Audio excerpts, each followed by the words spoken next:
It was late in the station cycle. Vrenkar, procrastinating on his PhD project, pulled up a human myth archive and a coalition species database. Just a diversion. He overlaid the marble statue of Zeus onto the Voltari warrior. The lightning bolt aligned perfectly with the bioelectric arcs, every tendril a mirror. That can't be right. The alignment is too precise. It has to be a database error. He recalibrated the holoprojector and ran the diagnostic again. The match held at 100%. One coincidence. Try another. Anubis, the Egyptian death god. Match him with the Krelian warrior. The Anubis statue overlaid the Krelian.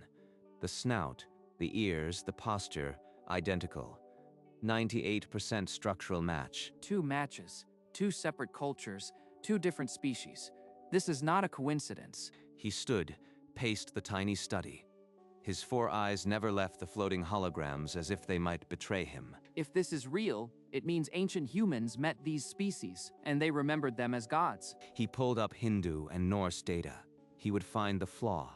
He had to. He loaded the Hindu pantheon, Vishnu's 4 arms superimposed on a Threlian diplomat. The limb configuration matched perfectly. 4 arms, not just the count, the joint articulation. It's deliberate. Thor's hammer against a kinetic discharge weapon from 2,800 years ago. The wear patterns aligned. That's a coalition sidearm. I've seen it in the museum. How could ancient humans draw that? Quetzalcoatl overlaid on a Vornak. The iridescent feathers fused with the scales without a pixel of error. No mismatch. None. Aztec, Greek, Egyptian, Hindu, Norse, all perfect. There is no flaw. He cross-referenced excavation records and dating analyses. Every artifact was genuine, securely dated to pre-spaceflight Earth. 12 gods, 5 pantheons, 0 errors. I have enough for a paper, but no one will believe this. He recorded a private log entry, voice trembling, cataloging each match like a witness deposition. Dr. Velik will call it career suicide. He might be right, but if I am right, Earth is the galaxy's oldest mystery. The seminar room was cold. 8 senior researchers stared, not one eye curious. They didn't see the overlays. They saw a student breaking protocol. The insectoid from evolutionary biology clicked his mandibles. Pattern-seeking bias, he declared. The Krelian delegate took it as an ancestral insult. I should have expected religious resistance. Dr. Velik pulled him aside afterward, 8 arms crossed. He called it a career-ending tantrum. He's afraid. Not of the data, but of the fallout. That's how it starts. Suppression before truth. If I retract, I'll never know. If I publish, I lose everything. But Earth deserves the truth. The submission interface glowed on his slate. He walked alone through the academic corridor. He pressed send. 12 overlays, 5 pantheons, no margin for error, no taking it back. Now they'll either listen or they'll destroy me. Either way, the data is real. A month passed. Renkar's paper sat in the journal's queue, ignored by academia until the Coalition Data Integrity Scan flagged it. The automated system cross-referenced every image, every artifact timestamp. It calculated a 94% correlation rate. The findings were immediately classified pending review. An automated flag requested a diplomatic and security assessment. Renkar's holo-slate vibrated with a priority communication, an immediate summons to the Coalition Council chamber. Not a request. They called it a security concern. What did I uncover that scares them this much? He had seen his advisor's fear. This was different, institutional, cold. The entire apparatus of galactic oversight was turning toward him. Hack the overlays. Every source file. Every artifact provenance. If they silence me, the data speaks. Now he walked the same academic corridor that had felt like exile. This time, silence was expectation. Every scholar avoided his eyes. They know. The rumor spread faster than the paper.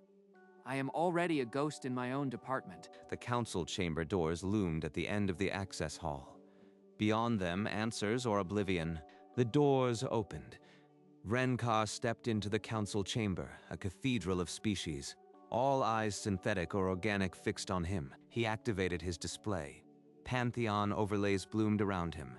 Zeus, Anubis, Thor, Quetzalcoatl, each merging seamlessly with alien forms. They see it, the 94%, and yet no one gasps. They were expecting something like this. Elder Silthos, A tall insectoid with chitinous plates rose from the central seat. His voice cut the silence with a single question. Your study ends at year 0 of their calendar. What happened after? Did the visits stop abruptly? He's not dismissing me. He's probing the timeline. He knows something. Murmurs rippled through the chamber. Some delegates called for immediate suppression, others for deeper investigation. The vote hung in the air. We will not bury data. The researcher is granted archive access for one standard cycle, verification only. After the session, a silent aide led Vrenkar to a small antechamber. A data card waited on a bare pedestal. Restricted archives. They want me to find something they already know. This is a test of how much I'll uncover. The restricted archives hummed with ancient data. Vrenkar loaded the Egyptian god Horus and an avian species, a solar cult that worshipped the same star. Horus matches the avian's headpiece. Exactly. The correlation rate still 94%. Tezcatlipoca, the Aztec smoking mirror, overlaid a species that emitted constant particulate clouds. Another perfect fusion. 16 matches now. Every pantheon, every species. The pattern is unbreakable. Then a file title flickered. Project Absence. Pre-contact suppression. He reached for it. Access denied. They've sealed the most damning records. This is deliberate. They knew and they hid it. He caught a flicker of movement in the crystal reflection, a silhouette between the shelves. He was no longer alone in the archives. They're tracking every query. I have to release the data before they lock the entire tier. He drafted a second paper, expanded matches, the 94% hold, and the sealed file. He submitted to 4 journals simultaneously. No single point of failure. If they suppress one, another will print. The truth will fracture through the cracks. Within a cycle, his paper erupted across academic forums, downloaded and shared before any journal could embargo it. The Coalition's press office issued a one-line denial, a statistical anomaly, but they didn't retract my credentials yet. The Academic Ethics Board summoned him 22 hours later. The chamber was sterile, no observers, just a panel, and a pending expulsion. They called my work a violation of research integrity. They demanded a retraction or face permanent dismissal. There's no going back. The only path is through the press. I need a journalist who won't flinch. In a dim, unregulated bar on Deck 19, he found a Centaurian journalist known for exposing colonial scandals. A single data crystal passed between them. The journalist promised publication within 2 standard days. No editorial review, just raw transmission. If they come for me now, the story is already out of their control. The galaxy will have to face it. On Earth, a Peruvian archaeologist scrolling through the open access data matched the findings to Nazca geoglyphs. A blog post went live within hours. Then an anonymous message flickered onto his slate. Stop, or the archive accident won't be an accident. The Centaurian Free Press published the full exposé, overlays, sealed file references, the 94%. Every screen in the sector blazed with it. The story is loose. Now the public will demand answers the council can't fake. Protests erupted outside the council chamber. Species that had been visited demanded transparency. The emergency session was called in chaos. We cannot contain this. The truth is a fire. Better to direct it than be consumed. Vrenkar's slate blinked with a private, encrypted message from a council routing code. The message read, Vrenkar, the council will open the sealed records. Be ready to present your work. You were right. Silthos. Silthos is giving me cover. He's forcing the council's hand before they silence me permanently. He gathered every data crystal, every holographic correlation. He packed his satchel with the weight of 1,000-year truth. In a private chamber, Elder Silthos stared at his own reflection. Mandibles still, a single data card glowed in his palm. This may be the last time I walk into that chamber. Either they listen, or I am erased, but the truth won't be. The emergency session filled the chamber with tension. Elder Silthos stood at the podium, a glowing data card in his palm. This council has concealed a classified archive for centuries. By emergency authority, I declassify it in full. He inserted the card. Holographic records bloomed, a star map, 14 species, lines converging on Earth over 8,000 years. 14 species, 8,000 years, they knew. My research was merely the surface of a 100-century cover-up. The chamber dissolved. Delegates wept, shouted. Species newly aware of their hidden history called for sanctions. Why hide this from Earth? They deserve to know their own past. Fear of cultural contamination and religious panic. The coalition believed silence was protection. A lie across the galaxy, and I stumbled onto it like a fool chasing a hunch. The emergency session dissolved into procedural chaos, but one resolution passed: full disclosure to Earth immediately. The truth is out, but Earth sleeps unaware. When this breaks, there will be no gentle introduction. Within a standard cycle, the coalition officially declassified the visitation records. Renkar's terminal flooded with clearance keys. He confirmed all 14 species, their biosignatures, and their mission logs. The 8,500-year timeline was airtight. Every species returned multiple times. They weren't just visitors, they were repeat contacts, cultivating human civilizations. He searched for Earth-side records. A buried file flickered. Project Veil, Terrestrial Liaison Oversight. It was still sealed. Sealed even from me. Who on Earth participated in this cover-up for so long? He logged an official request for Earth communication channels. The coalition approved it, citing the disclosure resolution. I need to speak to someone who maintained the secret. Someone who can prepare their world for this. His search filtered for retired U.S. State Department personnel with mythology specialization. One name surfaced. A human mythologist who retired abruptly 15 years ago. He was briefed under Project Veil. The file included a contact code. Renkar opened a narrow beam request, routing it through the newly approved Earth channel. If he's still alive, he holds the key to preparing Earth for what's coming.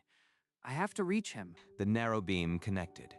Renkar's screen filled with a small reading room, shelves of old books, and a human man with a calm half-smile. Dr. Vrenkar, I wondered how long it would take.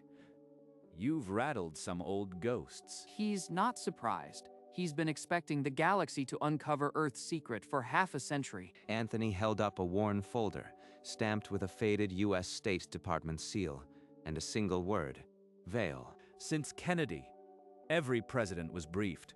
We tracked your species matches in the 60s, but kept it quiet to prevent panic. They knew before they even had satellites.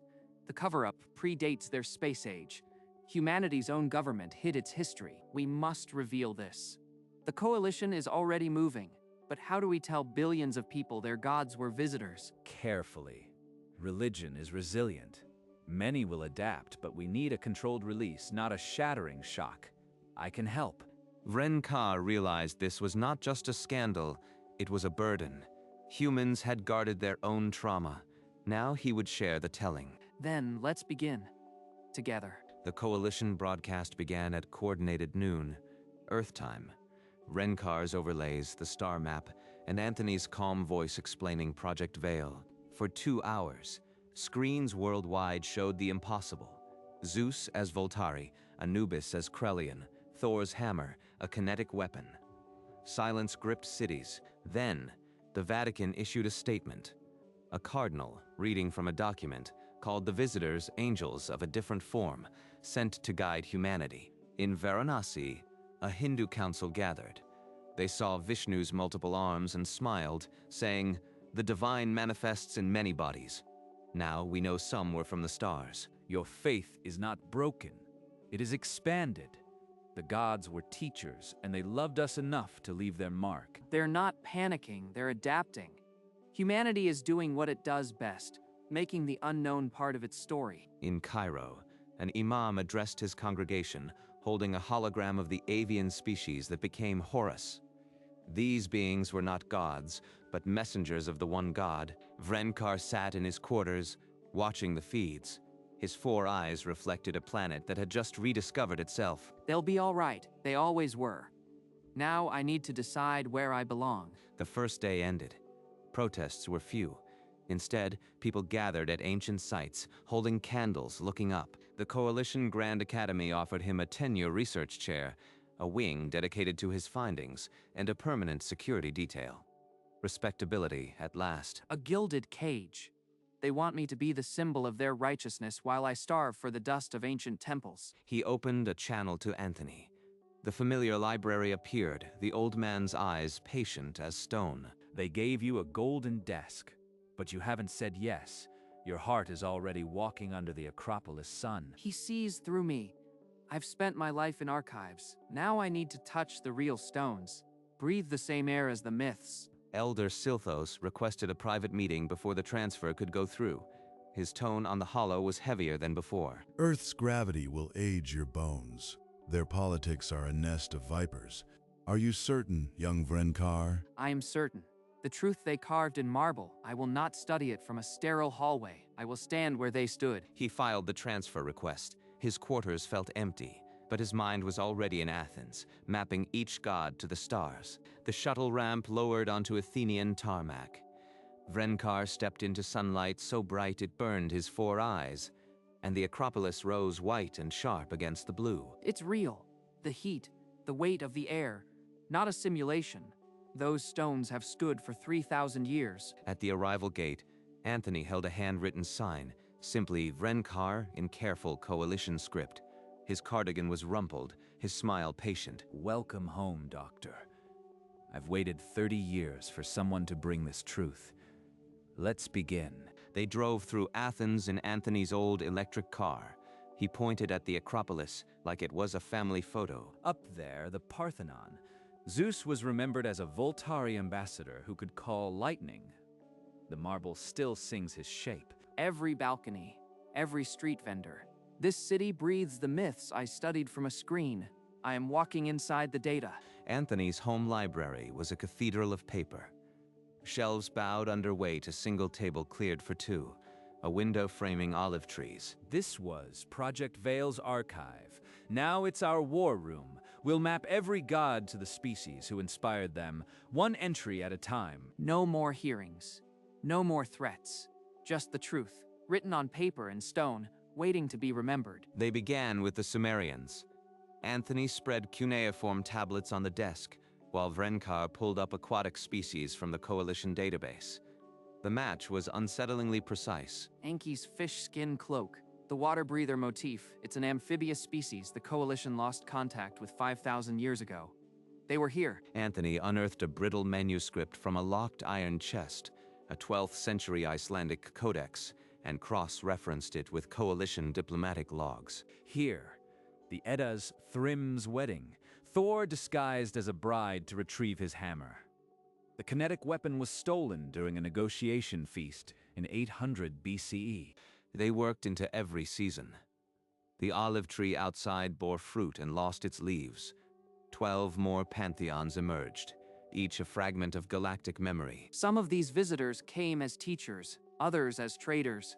A few came as conquerors. We must tell all of it, even the ugly parts. The manuscript grew to thousands of pages.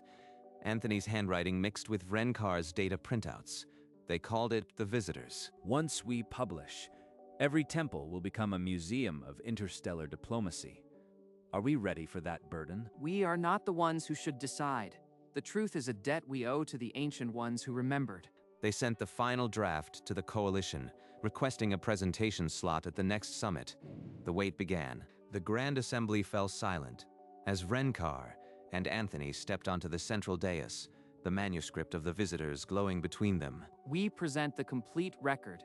Every pantheon, every species, humanity's oldest stories are the galaxy's oldest archive. The catalog transmitted across every Coalition network. Billions of screens showed the overlays, the timelines, the undeniable truth. This council unanimously designates Earth a galactic heritage intersection, the first such recognition in our history. A human representative stepped forward, tears glinting, and accepted the crystal decree on behalf of a world that had just learned its true place. From a PhD student's curiosity to this, the cover-up is undone.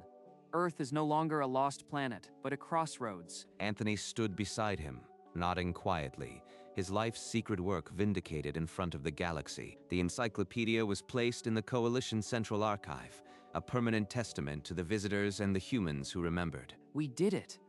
But this is only the beginning. Now, humanity must write its own next chapter with the stars. The assembly erupted in applause. alien and human voices mingling for the first time in shared history. Earth became a pilgrimage world. On a distant purple planet, the Voltari raised a monument. Zeus and their ancestor fused in marble and crackling stone. At the monument's base, a young Voltari pressed her face to the marble, seeing her grandfather in the god's carved eyes. In Egypt, a Krelian noble knelt at the temple of Anubis, funding restorations that honored the canine god who was his ancestor. Vrenkar and Anthony were invited to every ceremony, but they craved quiet. The library's olive tree became their sanctuary. One afternoon, a young human student approached them, clutching a dog-eared copy of The Visitors. She asked to learn. She reminds me of us, 30 years apart. We'll need more like her when we're gone. Then Anthony's doctor pulled them aside in a quiet corridor. His heart was weakening. He needed rest, not 12-hour research sessions. Decades of carrying this secret, and now his body demands payment. We have so little time left. They began training a small circle of students, human, Voltari, Krelian, teaching them to see the gods and the stars. One evening, a human boy and a Voltari child sat together before the monument, sharing a quiet understanding of the pantheon they now shared. A decade swept the olive leaves away. Anthony, 78, watched the Acropolis from his garden wheelchair, a blanket over his knees. His body has slowed, but his eyes still light up at a new correlation. The work is his medicine. Vrenkar projected a hologram from a newly catalogued cave painting, a four-armed Threlian healer etched in ochre, dating to 5000 BCE. The healer's hands, they're holding obsidian tools, Threlian surgical instruments. Our ancestors were patients, not just worshippers. A new chapter for the final volume.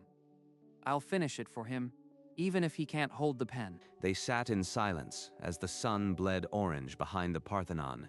No words were needed. The stones spoke for them. I promise you, Anthony, the final volume will be on the archive pedestal before another season passes. Later, Vrenkar returned to the study alone. The lamp burned, the holographic pages waited, and the olive tree rustled outside. He opened the file. The Visitors, final volume. Anthony's handwritten notes were already embedded in the margins. Every stone we touched, every god we named, it all lives in these pages. We'll leave them a complete memory. Dawn came with a quiet call from the care home. Anthony had passed in his sleep, the worn copy of The Visitors resting beneath his hand. No panic, no machines. He left as he lived, surrounded by the stories he saved for all of us. The funeral was held in a small Greek Orthodox church near the Acropolis. Human and alien mourners filled the wooden pews. Vrenkar stepped to the pulpit, his voice steady, despite the ache. The hologram of The Visitors floated beside him. Anthony carried the oldest stories. He never lost faith that the truth would set us free. Today, we remember him. He taught me that a mythologist is just a historian who refuses to forget. And we will never forget. He placed a small holographic projector on the casket, the completed encyclopedia, cover bearing both their names. That evening, he walked alone up the Acropolis. He sat on a fallen column, the Parthenon silhouetted against the dusk. All those gods he named, all those stories, they'll never be forgotten now. He left his mark on the stars. He pressed send on the final volume from his slate, the dedication reading, for Anthony, who held the gods in his heart. Months later, Vrenkar walked the Acropolis at sunset, every statue now bearing a small holographic label, the name of the species it once was. Zeus of the Voltari, Anubis of the Krelian. Anthony's voice would have recited them all, a gentle litany. He reached the eastern portico, the sun splitting the pillars into long shadows. He sat on a fallen column, Anthony's old notebook resting in his lap. We did it, old friend. The archive is complete, every god given back their true name. The camera rose, leaving the Acropolis behind, past the city lights into orbit. Earth glowed, its ancient sites pulsing in a gentle network of light, a living archive, a new dawn for humanity. Now the recognized keepers of the galaxy's oldest memories. Our myths were never fiction. They were the truth, waiting to be remembered. And the galaxy listened. Years fold. Vrenkar, silver-veined and slow, still sits at his study window each evening, the Acropolis unchanged against the dusk. Anthony would have chuckled at the quiet. No more hearings, No more threats, just the stories. Across the world, a classroom. A young human teacher points to the visitors, its pages filled with faces of gods and aliens. A Voltari child raises her hand, asking, "Was my grandmother really a goddess?" The teacher smiles and says, "Yes." At the Acropolis, a tour guide leads a mixed group, human, Krelian, Threlian, past the labeled statues. The stones speak of diplomacy. Earth still glows from orbit. The network of sites, steady and bright. A galaxy's memory anchored in stone. Vrenkar's encyclopedia sits in 100 million digital shelves, translated into every known language, a testament to two scholars. He walks less now, but his window is a portal to the Parthenon. One clear winter night, he sits on his porch, a blanket over his knees, and watches the stars. We remembered. That was always enough. One winter dawn, Vrenkar did not wake. The stars had been his final page, and the Acropolis his silent witness. Near the Acropolis, they raised a small monument, a marble stele fused with coalition crystal, bearing both their names. A young human and a young Voltari knelt together, placing a laurel and a crackling crystal at its base. In orbit, Earth's network of ancient sites pulsed brighter, a galaxy's oldest memory, now with its chroniclers remembered. At sunset, the tour guides still lead their groups, and every child learns that the gods were visitors. The Coalition's archive holds the complete record, 14 species, every pantheon, and the two names that bound them all. A student in a distant station opens the text. The first page reads, "Every sky was once full of strangers. We called them gods." And somewhere on a bench beneath the olive tree, a breeze turns a page of an old notebook, Anthony's handwriting still sharp. The galaxy slept, its memory safe in stone and story, and the myths were true.